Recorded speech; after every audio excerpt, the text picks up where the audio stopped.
In this tutorial, we're going to be talking about the differences between scholarly articles, scholarly sources, versus the popular version of articles or sources.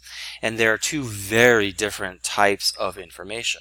Scholarly articles are written by experts in the particular field. So a psychologist writing about his or her experiments in psychology, a political scientist writing about their research in trying to explain the political world. These articles are written not for the general public, but written for other experts. Now, it's not to say that you're not allowed to read them if you're not an expert in the field. It's just that the language that they use and the theoretical concepts might be a little foreign to people that aren't studied in that particular field. Often these articles will have to go through something called a peer review process. I'll talk about a little bit more about that in a little bit. I'm sure many of you have done a microcosm of a peer review process in your English classes, for example, in high school or here in college. There is a very long time to publication between when you submit your article as an expert to a journal and when it will actually see the light of day for other people to read. And that is largely because of that peer review process. It is written in third person. APA format, APA citations require you to write in third person. What that means is you're not going to be writing an article first person like, I did an experiment on this particular population and my results are this. How you would write that in third person is an experiment was done on this population and the results showed that blah blah blah.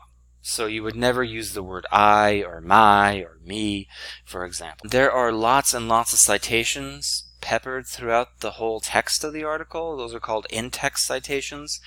And they will always have a reference list. If you come across an article that is interesting to you and it has neither of those, then it is almost assuredly not scholarly or peer-reviewed. Certainly not peer-reviewed.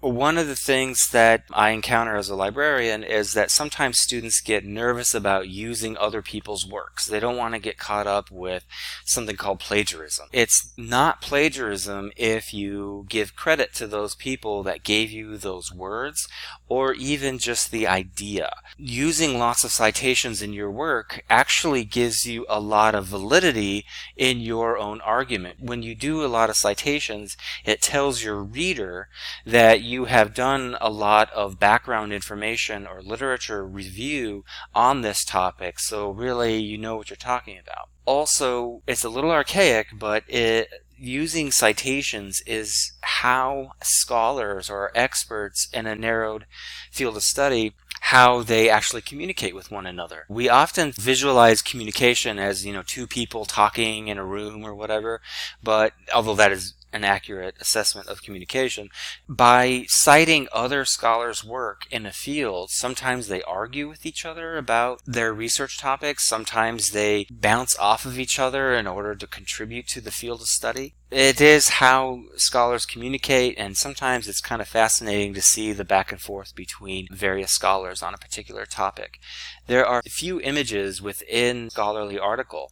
Really, the only images that you'll find are graphs that kind of visualize the data that they collected, or maybe there are images from like an MRI image of the brain, for example, trying to demonstrate what they're actually looking at. And then one of the key components of a scholarly communication is that it has to be something new to the field of study.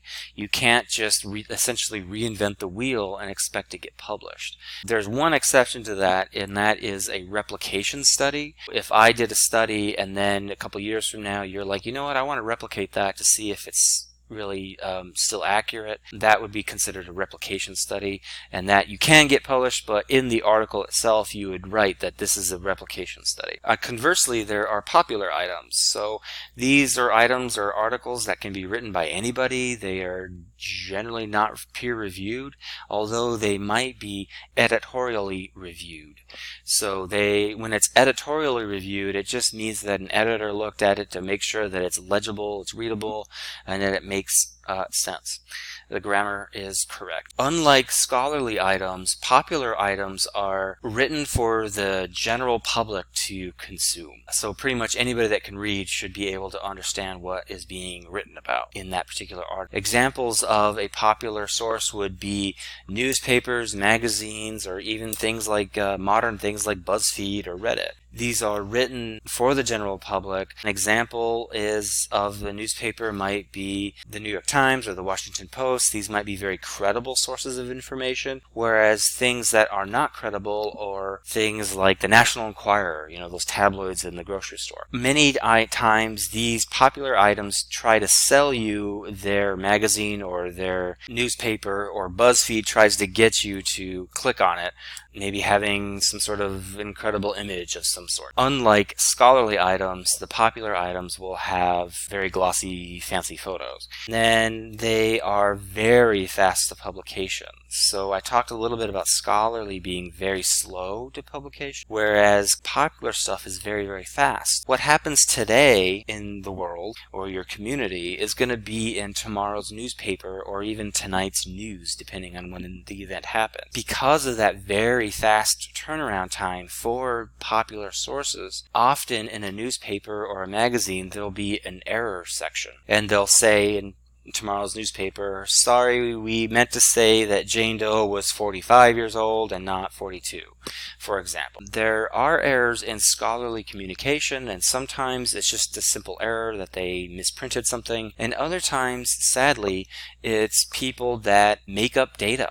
We saw that most famously with Dr. Andrew Wakefield, a pediatrician in England who made up data about the MMR vaccine and thus really perpetuated the anti-vax vaccine movement. So he published an article, totally made it seem like the MMR was linked to autism when it was totally falsified. What is peer review? It is an expert who writes about their research. They would submit their research or their article to a particular journal that fits their research, and then that journal will send it out to other experts in that field. For example, if I were to do a research on something to do with academic librarianship, I would identify, for example, the Journal of Academic Librarianship, real creative names in our field. They would send it out to other academic librarians who could review it for its validity, for something new to the field of study. Maybe I did experiments on students, so they will check to make sure that I did it ethically, make sure that I got the IRB approval, for example. Only then would it be published, and it might take some time back and forth between myself and the editors to try to make changes based upon the suggestions that peer reviewers make. And I probably will never know who those peer reviewers are, so the peer part is kind of a quotation mark. But I do know that they would be other people in my field, but they may not know who I am as the writer of that article, and then I don't know who they are individually as the reviewer.